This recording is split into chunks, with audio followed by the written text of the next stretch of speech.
The 5:30 a.m. alarm was a sound Frank Kowalski knew better than his own heartbeat.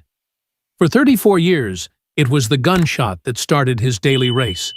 Shower, coffee, toast, kiss a sleeping Maria on the forehead, and out the door by 6:15. The drive to the Briggs automotive plant was a ritual, a 10-minute pilgrimage past the same tired-looking houses, the same corner store with the flickering neon sign, the same potholes he knew to swerve around without thinking. He could do it with his eyes closed. Some days, he felt like he did. The plant was the town of Northwood's lifeblood. It was a sprawling giant of brick and steel that had been churning out engine components since Frank's father had been a young man. Frank's own hands, thick with calluses and etched with fine lines of old grease, had helped assemble millions of them.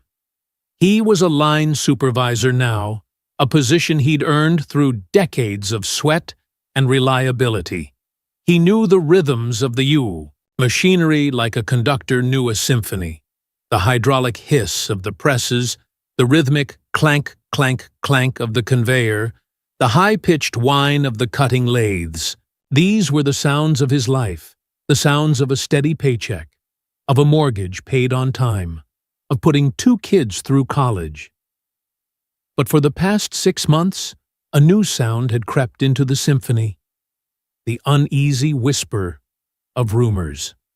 It started in the break room, then spread to the line. Heard they're talking about restructuring. Some corporate suits from Cleveland were walking the floor yesterday. They're saying our line is redundant. Frank, a man who believed in a hard day's work and keeping your head down, dismissed it all as noise. Briggs had been there forever. It would be there forever. It had to be. The day it happened started like any other Tuesday. The alarm, the coffee, the drive. But the air in the plant felt different. Tense. The usual morning banter was replaced with tight-lipped nods. At 10 a.m., the announcement crackled over the PA system. All supervisors. To the main conference room, Frank's stomach tightened. This was it. The conference room was sterile and cold, a stark contrast to the heat and grime of the factory floor. A man Frank had never seen before stood at the front, dressed in a suit that probably cost more than Frank's first car. He had a practiced, sympathetic smile that didn't reach his eyes. He spoke about market shifts, global competition, and the difficult but necessary decision to streamline operations. He used a lot of words that meant nothing and everything all at once. Then came the final blow. As of Friday, operations on lines B, C, and F will be permanently discontinued. Frank's line was C. He felt the air leave his lungs. 34 years. He'd started there at 18, a skinny kid with a full head of hair, just happy to have a job that his dad was proud of. He'd met Maria at a company picnic. He'd bought his house, raised his family, and built his entire life on the foundation of that noisy, greasy, beautiful factory floor. And just like that, with a few empty words from a stranger in a fancy suit, it was gone. The man said something about severance packages and career transition services, but it was all just static. Frank looked around the room at the faces of men he'd worked with for decades, men who'd been at his wedding, who'd brought over a casserole when his mother passed, who'd covered his shift when his son had pneumonia. He saw the same look in their eyes, a hollow, gut-wrenching shock. The rest of the week was a blur. They were told to work their shifts as normal, a cruel joke that felt like being asked to dig your own grave.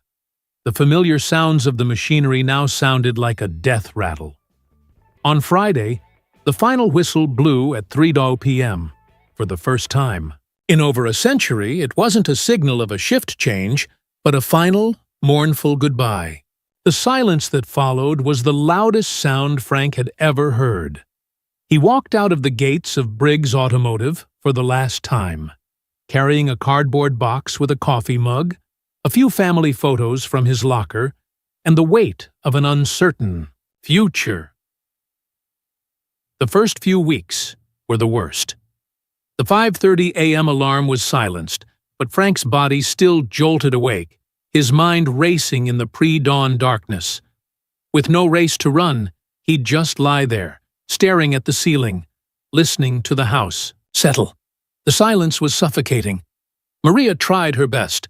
She'd make him a big breakfast, talk about fixing the leaky faucet in the bathroom, or suggest they visit her sister in Pittsburgh. He knew she was scared, but he couldn't bring himself to talk about it. How could he tell the woman he'd promised to provide for that he felt like a complete and utter failure? He was 52 years old, too old to start over, too young to retire. He was a man built for one purpose, and that purpose no longer existed. He spent his days wandering the house, like a ghost. He'd watch TV without seeing it, start projects in the garage only to abandon them an hour later. He saw his old co-workers at the grocery store or the post office. They'd give each other that same tight-lipped nod from the final days at the Aikiriv plant, a silent acknowledgement of their shared shipwreck. No one knew what to say. "Hang in there," they'd mutter, before hurrying away. One afternoon, desperate for something, anything to do, he decided to clean out the garage. It was a task he'd been putting off for years.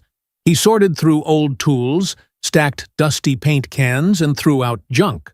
In the back, tucked away on a high shelf, was a wooden box.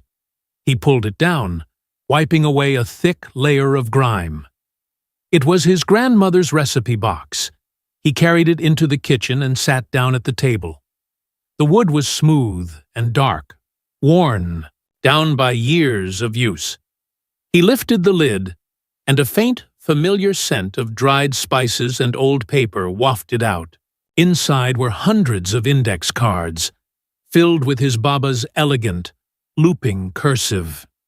He thumbed through them, his rough fingers tracing the names of dishes he hadn't thought about in years. Kapusta, gołąbki, kiełbasa, and then he found it. The card was stained with butter and flour, the corners soft and curled. Pierogi Ruski.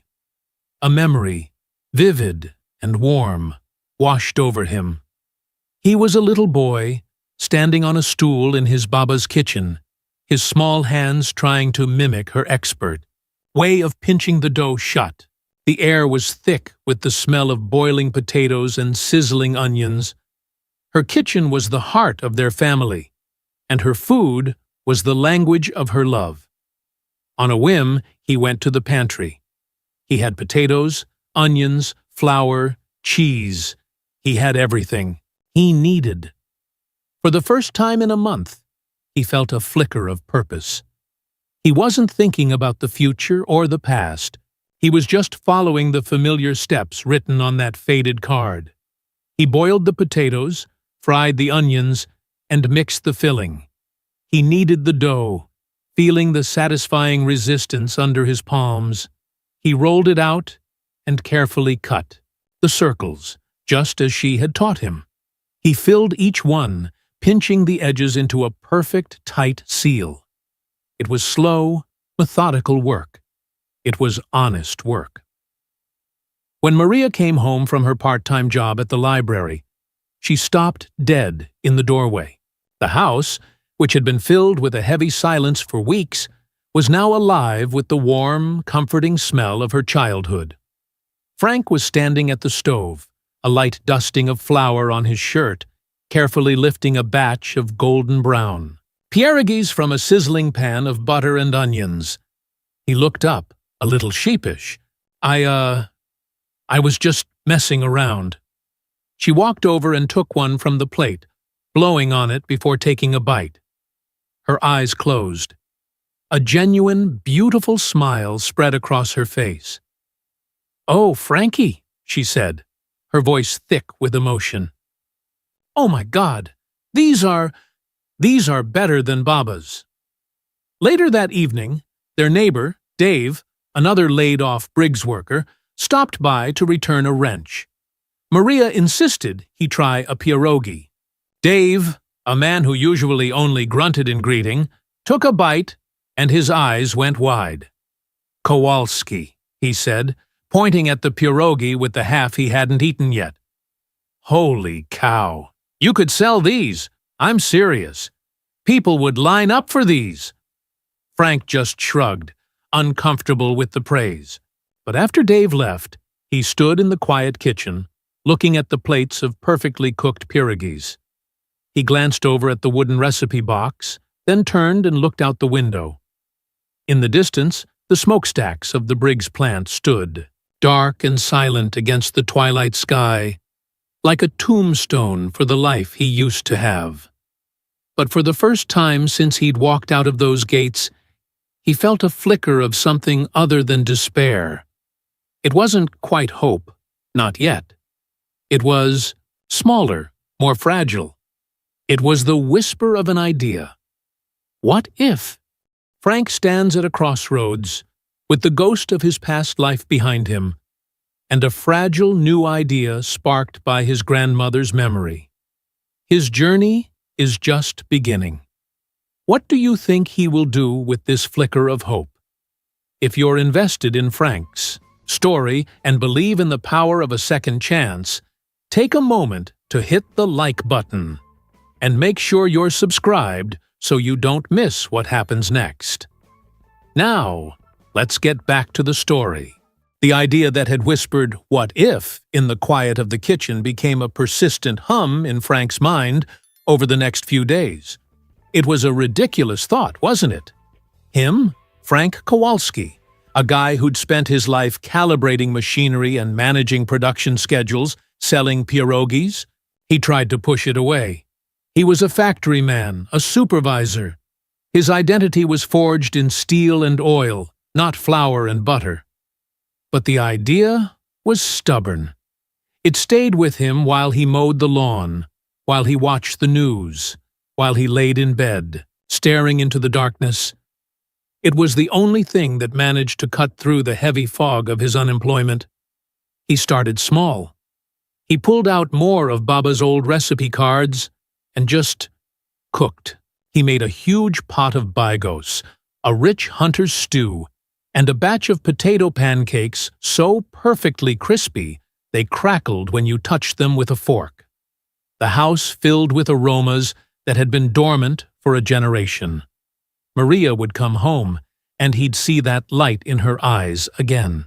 She didn't push him, but she started leaving cooking magazines on the coffee table and watching shows about famous chefs on TV.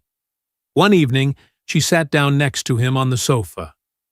"So," she said, her tone casual, "what if Dave was right?" Frank grunted. "About what? That I can make a decent pierogi? So what?" "No, Frankie, that you could sell them. Come on, Maria. What am I going to do? Open a restaurant? Do you have any idea what that costs? The permits, the rent, the staff. It's $1 million game. We don't have that. We have my severance, and that's supposed to last us until I'm 65. The words came out sharper than he intended, the fear making his voice tight. Maria didn't flinch. She just nodded, her gaze steady. "I know. You're right. A restaurant is crazy." She paused, then turned the TV to a channel that was running a marathon of a show about street food. On the screen, a man was slinging gourmet tacos out of a brightly painted truck to a massive line of people in Austin, Texas. "But what about that?" she asked softly. Frank watched the screen. The truck was a tiny, self-contained kitchen on wheels. The overhead was low. The staff was just the owner and his son. They were mobile, going to where the customers were. It wasn't a $1 million gamble. It was still a gamble, a huge one, but it suddenly felt possible. The hum in his head grew louder. The next morning, The two of them sat at the kitchen table with a laptop, the Baba's recipe box pushed to the side to make room. They fell down a rabbit hole of research. They looked up the costs of used food, trucks, the licensing requirements for the county, the price of commercial-grade kitchen equipment. The numbers were terrifying.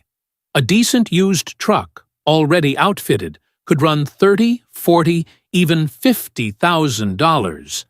Then there were the permits, the insurance, the supplies. Frank felt his chest tighten. He pulled up his bank account statement and looked at the severance payment from Briggs. It was the most money he'd ever had in one place.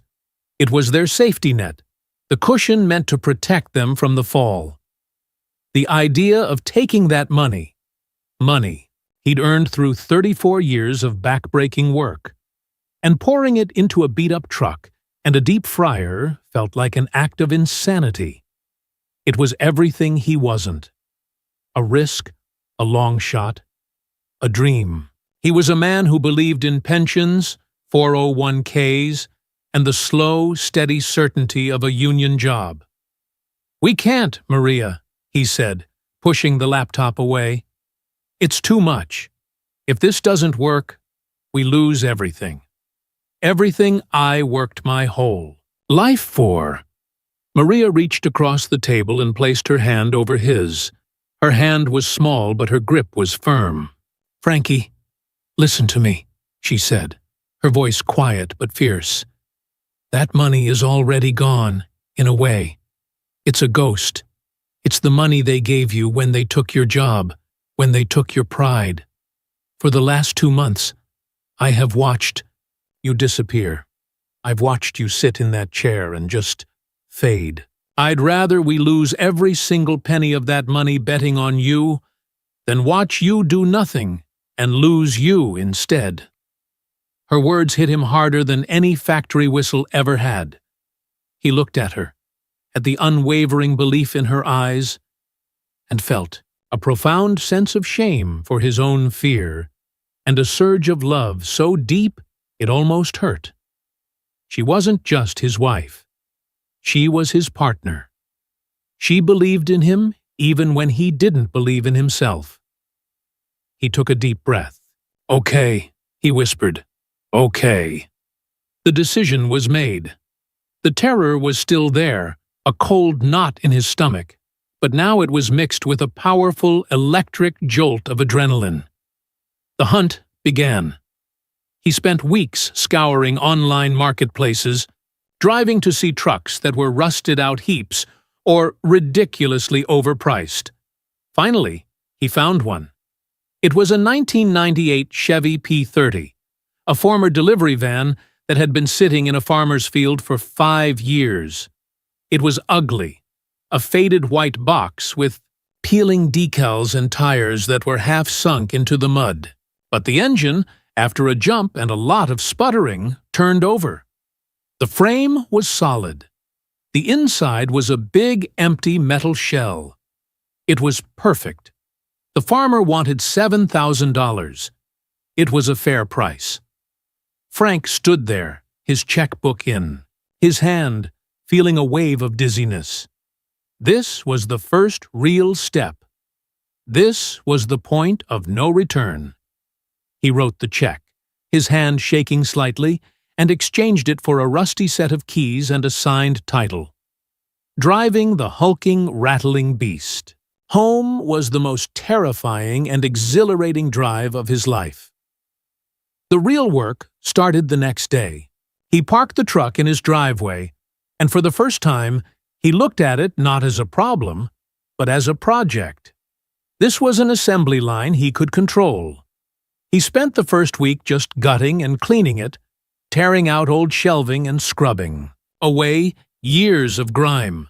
It was disgusting, back-breaking work, but with every piece of junk he threw out, he felt like he was clearing out a part of his own despair. He used the skills the factory had taught him. He measured and cut with a precision honed by decades of working with tight tolerances. He drew up plans for the kitchen layout, ensuring the workflow was efficient. He bought used stainless steel prep tables, a 3-bay sink, and a massive, flat-top griddle from a restaurant supply auction. Getting the ridiculously heavy griddle into the truck was a day-long ordeal that involved Dave, 2 other neighbors, and a lot of creative swearing. Dave, who had been an electrician at Briggs, came over almost every day. He helped Frank map out the wiring for the lights, the refrigerator, and the outlets, shaking his head the whole time. "You're crazy, Kowalski," he'd say, stripping a wire with his teeth. But damn if I'm not a little jealous. There were countless setbacks. He ordered the wrong size propane tank. He cut the service window an inch too low and had to start over. A sudden thunderstorm flooded the truck's interior before he could properly seal the roof vent. Every problem was a fresh wave of panic, a voice in his head whispering, "You're in over your head. You've made a terrible mistake." But each time, after a moment of wanting to throw his tools across the yard, he would take a breath, consult his plans, and figure it out. He was solving problems, building something with his own 2 hands.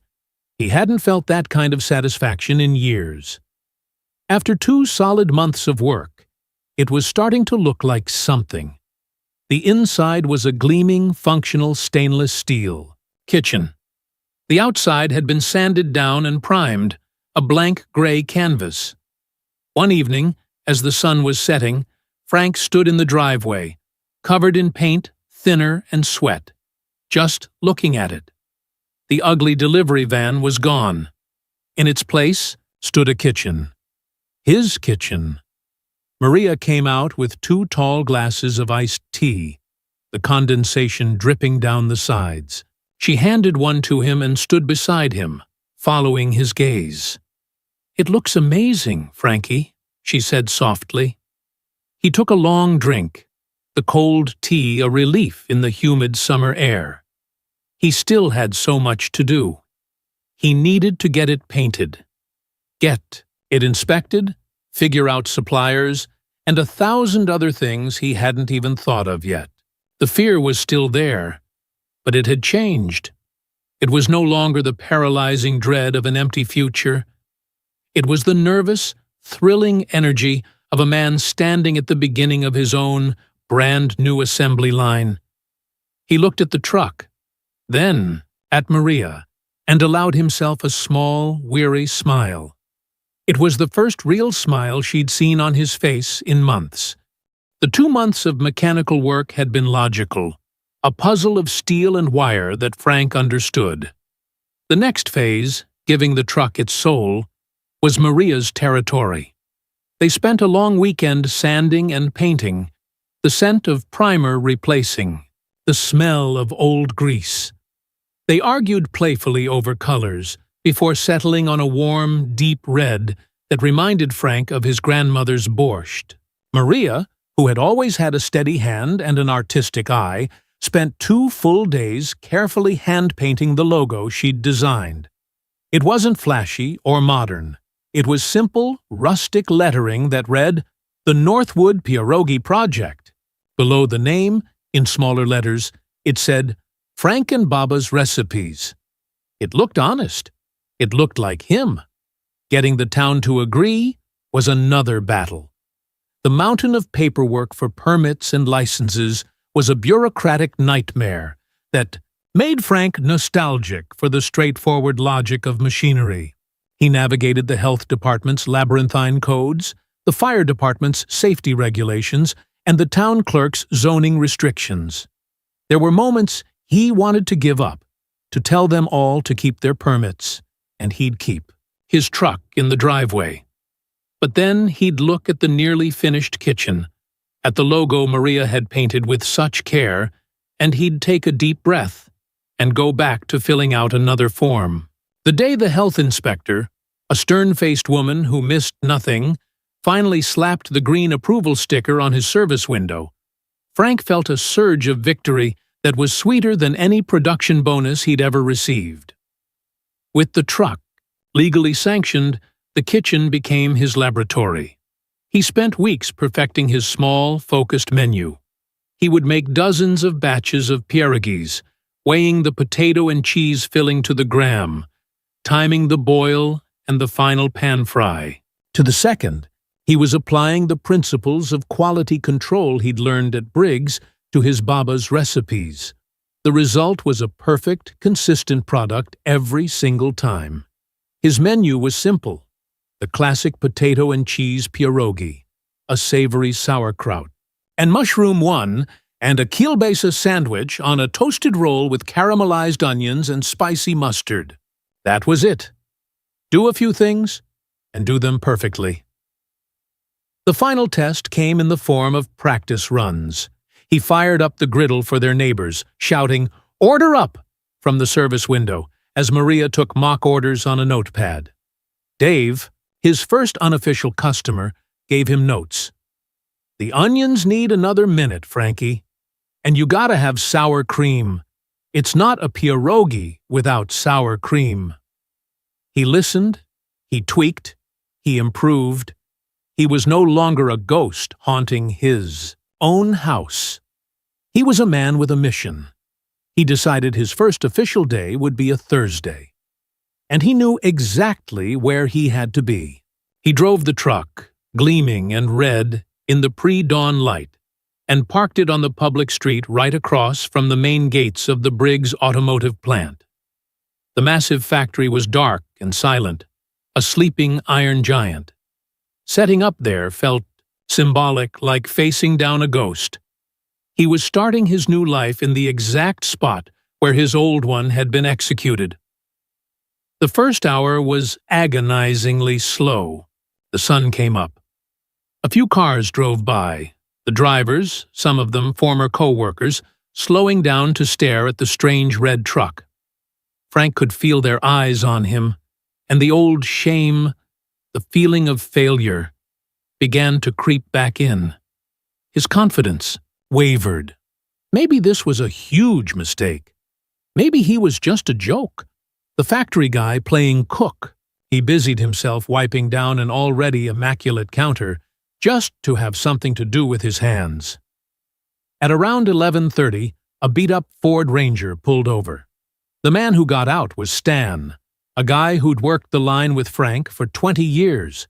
He walked up to the window, a hesitant look on his face. "Hey, Frankie," he said, squinting up at the menu.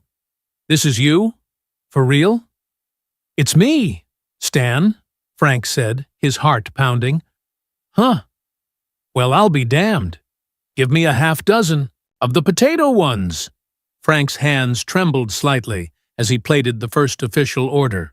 He passed the container out the window to Stan, who handed him a $10 bill. The simple transaction felt monumental. Stan walked back to his truck, and Frank watched, holding his breath. Stan took a bite. He stopped, chewed thoughtfully, and then his face broke into a wide grin. He gave Frank a big thumbs up before getting in his truck and driving off. 10 minutes later, 2 more cars pulled up. Stan had called them. By 12:15, there was a line. A real line. Word was spreading through the town's invisible network, fueled by text messages and phone calls. "You gotta try this. Kowalski from Line C." It was a parade of familiar faces. Men he'd shared coffee with, women from the front office, retirees who came just to see what all the fuss was about. They didn't look at him with pity. They looked at him with a mixture of curiosity, respect, and hunger. Frank was no longer nervous. He was in his element. The small kitchen was a flurry of controlled, efficient motion. His hands moved with the certainty of long practice, dropping pierogies into the boiling water, flipping kielbasa on the sizzling griddle, scooping onions onto a fresh roll. It was a rhythm, a dance, an assembly line of one. Maria worked the window, her voice warm and friendly as she took orders, her presence a calming anchor in his whirlwind of activity. He was sweating, his back ached, and the noise of the generator was deafening, but he had never felt more alive. He was connecting with these people not as a laid-off supervisor, but as the man making them a damn good lunch. He was giving them a taste of home, a memory of church festivals and family gatherings, a small comfort in a town that badly needed it. By 2 p.m., he was completely sold out.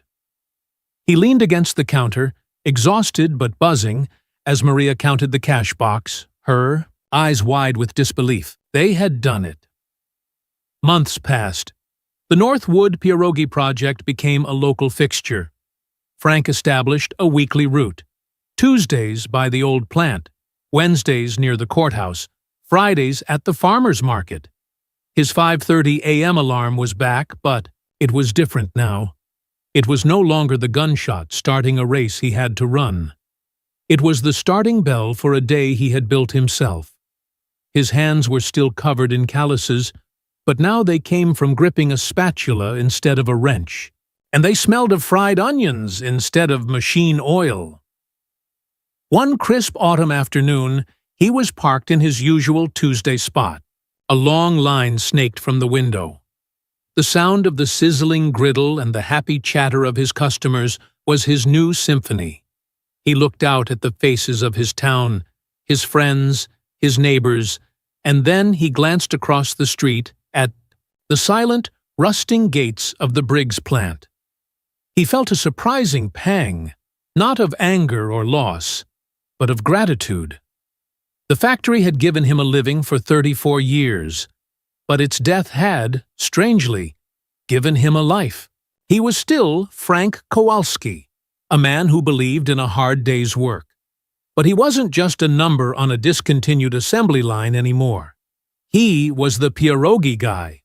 And as he scooped another perfect golden brown pierogi onto a plate, he knew, with a certainty that settled deep in his bones, that he had finally, truly come home. Frank's journey is such a powerful reminder that sometimes the end of one road is just a hidden turn onto a path we were always meant to find. It's about finding the courage to build something new from the pieces of what was. I'd love to hear what this story made you feel. What lesson did you take away from Frank's second act? Let us all know in the comments below. And if you or someone you know has a similar story of reinvention, please share it with our community. These stories give us all so much strength. If you found inspiration here today, hitting that like button is a wonderful way to support the channel and help these stories reach more people. And of course, if you want to be sure you don't miss the next dramatic and thoughtful video we share, please subscribe and click the notification bell. Thank you for spending your time with us. Whatever chaos you may be navigating in your own new life, may you find your own version of that quiet peace after the whistle blows and the hope that comes with firing up a brand new start.